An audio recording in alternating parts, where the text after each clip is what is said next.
Story 1. My name's Eric. I'm 29. I live in Mobile, Alabama.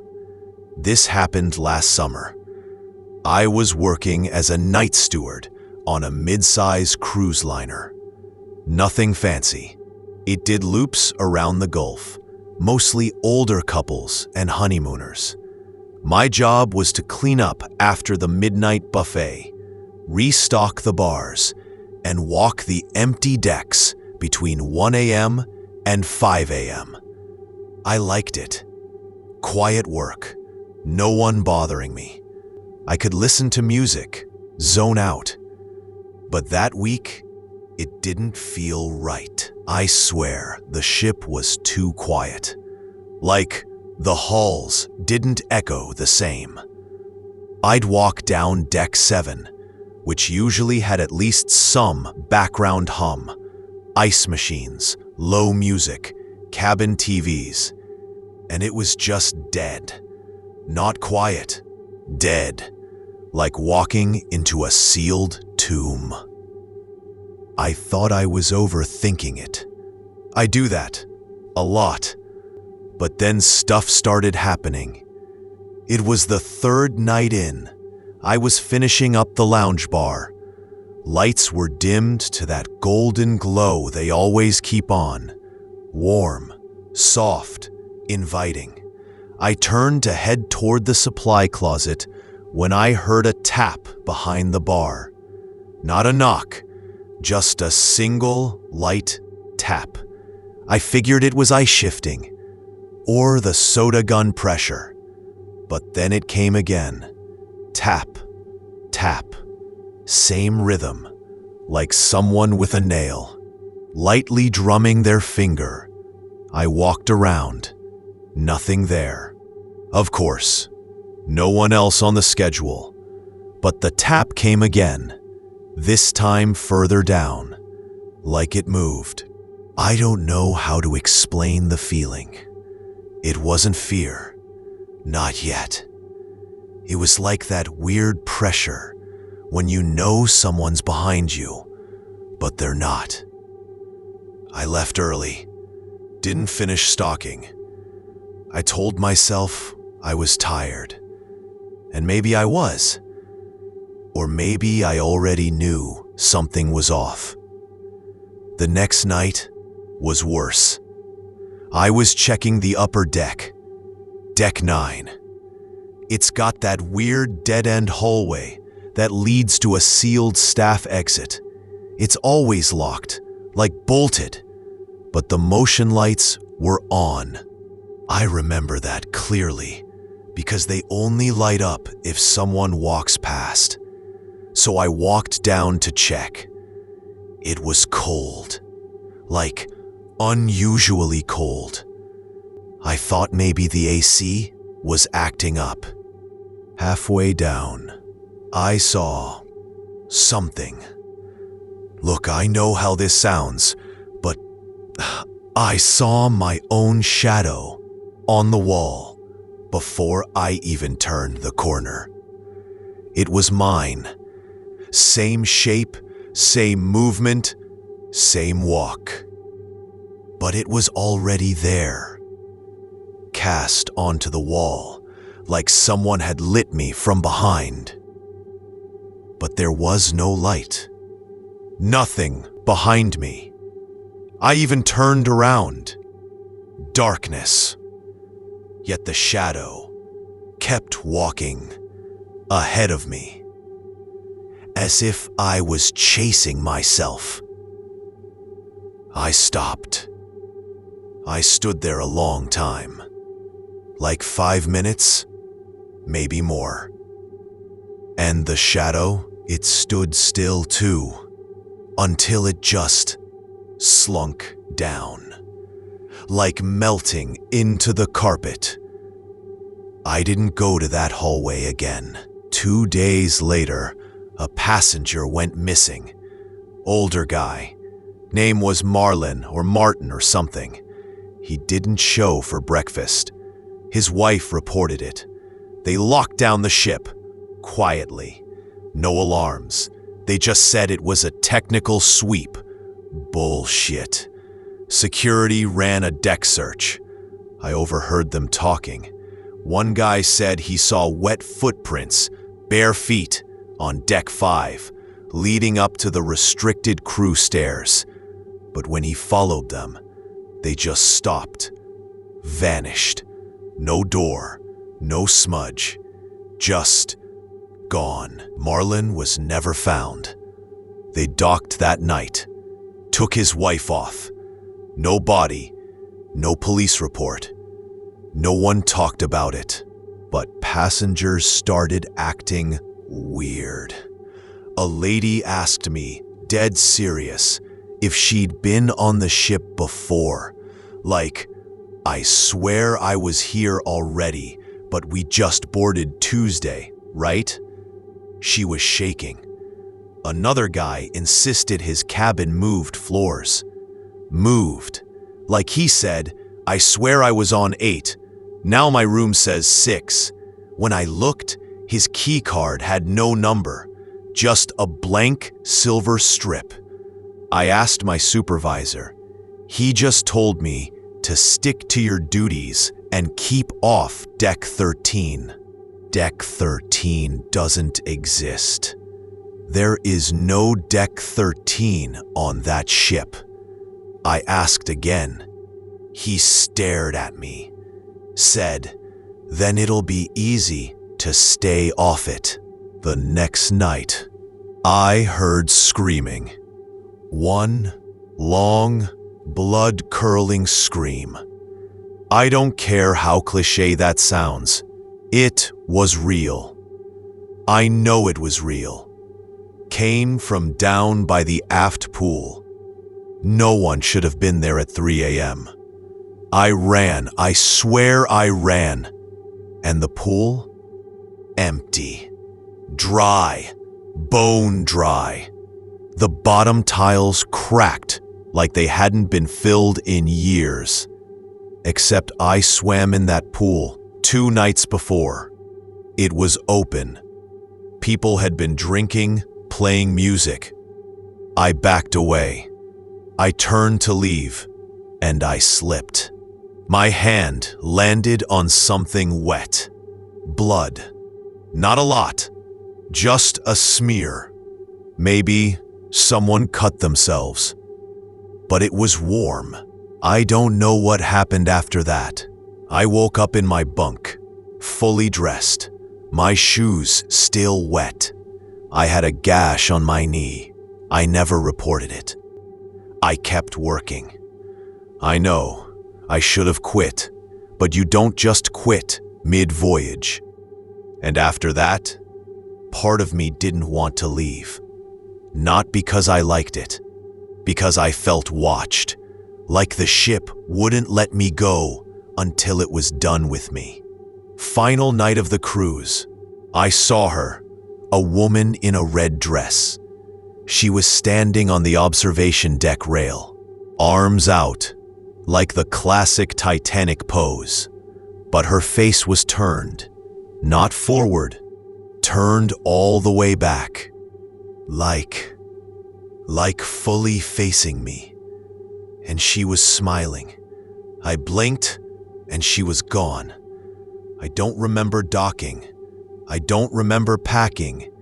I remember being home, in my shower, hours later, scrubbing something dark from my arms. I think it was oil or ink. I don't know. My employee file got flagged. I was released for mental health concerns. I never spoke to anyone. No therapist. No calls. Just a generic email from HR saying, "We wish you well." Every now and then, I dream I'm still on the ship. But the corridors keep looping. The walls change. Sometimes I see that red dress at the end of a hall. Sometimes I hear that tapping. Sometimes I wake up with salt water in my mouth.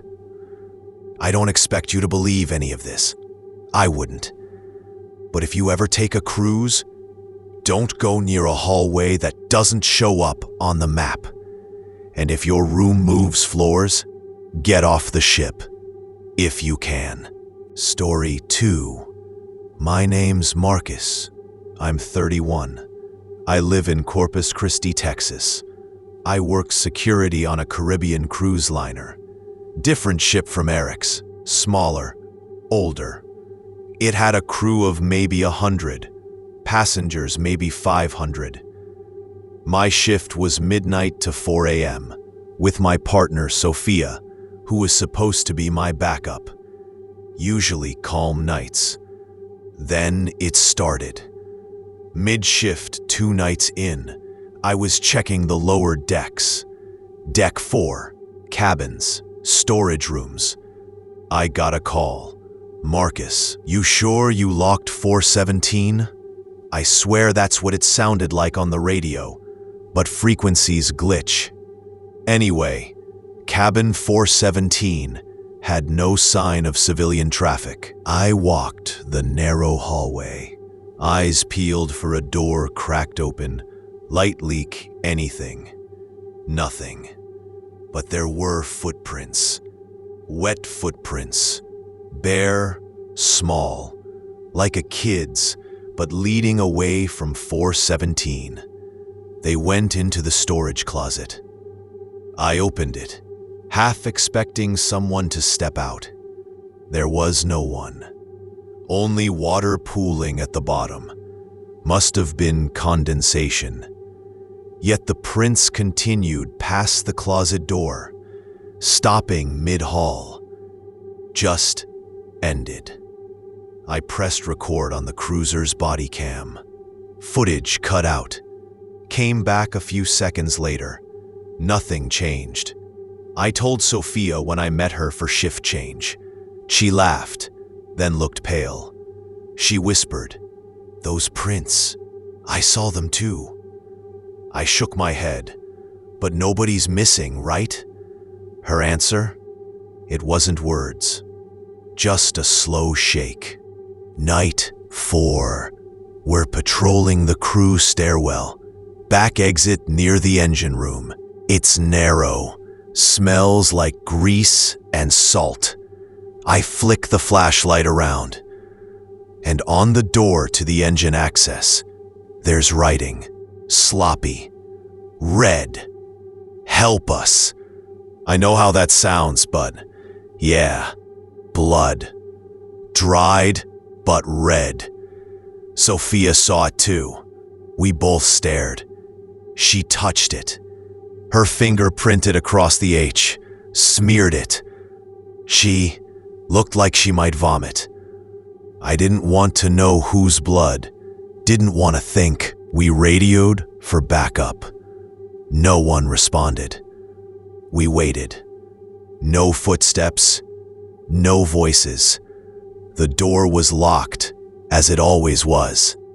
We pushed, locked tighter. I reached in my pocket, pulled out my penknife and scraped a bit.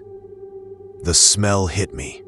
Metal, salt, fear. We backed off. On the camera, the scribble bled overnight like fresh. Next morning, it was gone. Clean. No stains. We both said nothing. I clocked out early with a headache. Last night. 3rd shift. We're on deck 8, near the aft lounge. All lights amber. Low. I saw her. A woman in a red dress, standing just past the glass doors overlooking the ocean. Beautiful. She waved. I waved back. Thought she was a lost passenger. I called her name. No response. She stepped forward, toward the glass, and leaned out, like she was going to jump. I sprinted, I tell you. But when I reached the door, she was gone. But it wasn't empty. There was blood on the deck. Just a smear, like someone dragged their hand. And footprints leading to the broken glass. But no broken glass. I thought, maybe she jumped. But there's rails, nothing broken, just ocean beyond, all calm. I checked cameras. Nothing. Absolutely nothing. I caught a glimpse on tape. Light reflection, red. Then static. Then gone. I should have quit right then. Sophia quit. She had nightmares. But I stayed to find out what the hell was happening. That's 3 flashes. But the nightmares don't stop. They loop. 3 nights later, I walked the same hallway again, alone. Footprints returned. Same pattern. I dipped my fingers in a puddle by the closet. Wet. Warm, not water. Warm blood. I saw writing again. This time not "help us," but a name scratched. Sophia. I called her. Nothing. She didn't answer our group chat. When I visited her cabin, door was locked from inside. I knocked. No answer. I tried to open it. Locked. Then I heard that tapping. Tap, tap, from inside. Like someone knocking from the inside. She was inside. Or something was. I ran. Found security chief. We opened it with bolt cutter. Hallway flooded with cops. Cabin 209 was empty. Sophia gone. No signs of life. No body. Blood smeared along the wallpaper. Hand over height. Like someone dragged on knees. But no blood pool. I crawled inside. Took pics. Left. Now the ship's docked. I'm off duty, but I still feel it. I replay the videos. The footprints that vanish. The writing that appears and disappears. The red dress that isn't there when I get close. I know this sounds crazy, but maybe, just maybe, it's her. The woman who never existed. That woman, that Sophia. I keep asking, did she end up gone? Or did something take her? Is that writing a warning? Or a name? Maybe I'm remembering it wrong. Maybe it wasn't Sophia's name scratched there. Maybe it was Marcus. I haven't looked back. I didn't pack much when I quit. Just my things. But I keep my uniform in the closet. I told myself I'll burn it. Now I'm too afraid. If you ever work nights on a ship, watch the footprints. They'll lead you somewhere you can't go back from. I don't expect you to believe it. I don't expect anyone to. But I can't shake it. The name, the red dress, the tap, they follow me. It's not over.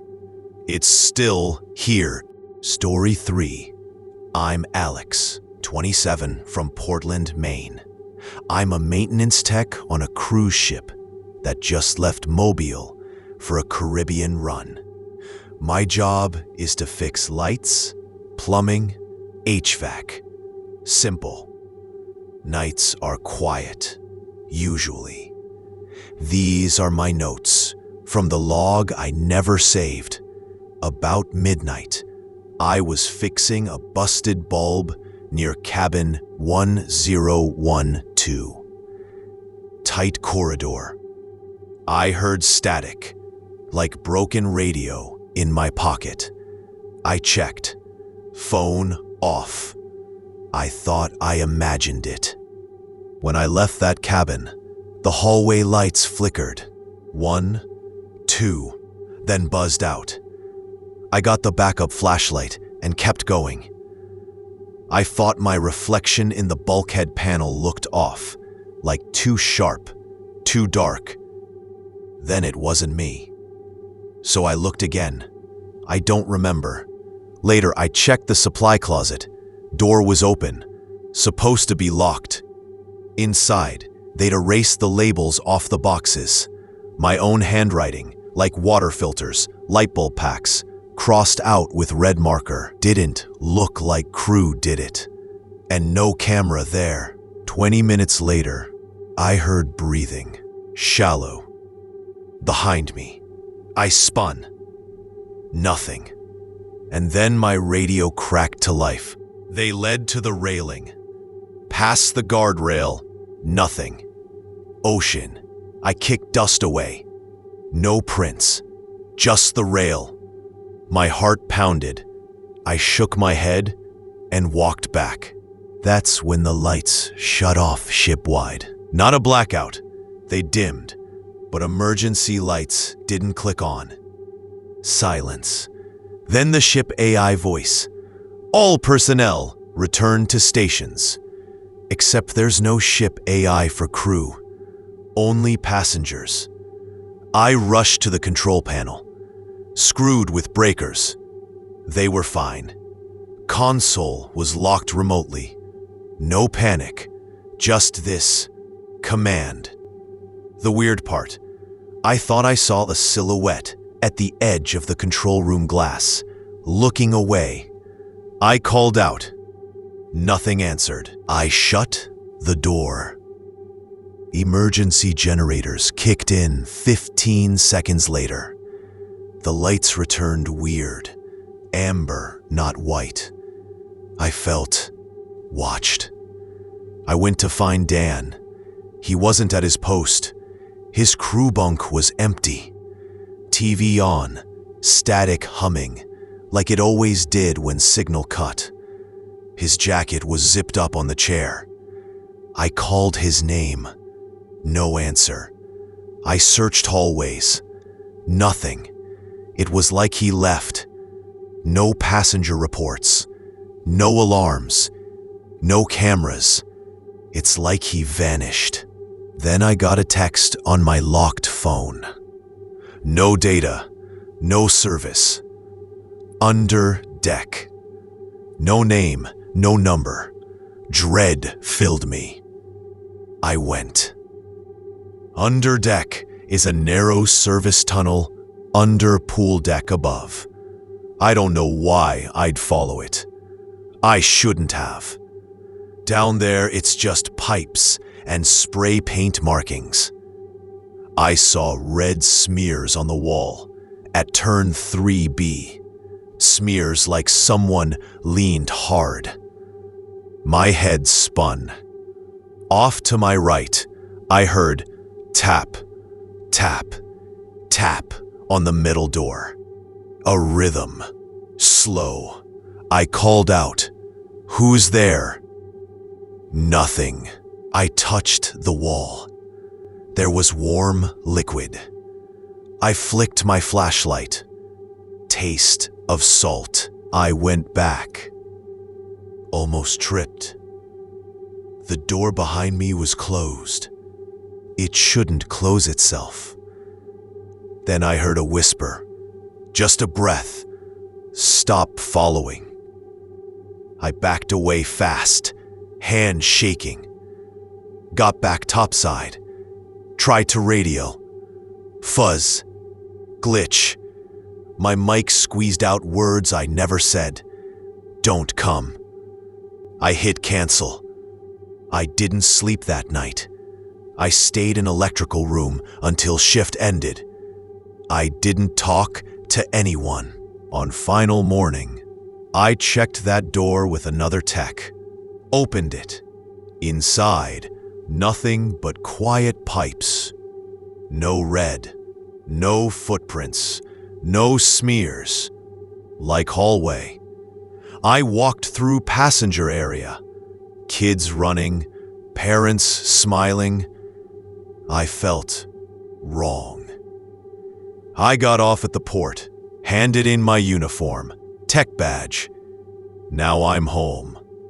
Lights flicker sometimes. At night, I still hear tapping. Random static bursts like someone breathing. I tried to delete that text, but it reappears. Under deck. Always at 3:17 a.m. I don't expect anyone to believe this. I can't even believe it sometimes.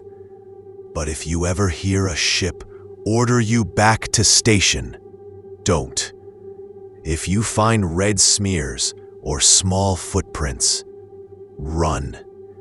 And if you get a random text that says under deck, know that I never asked for more, yet I still followed. Because maybe I was dumb or broken. I still don't know which one, but I do know it's not over.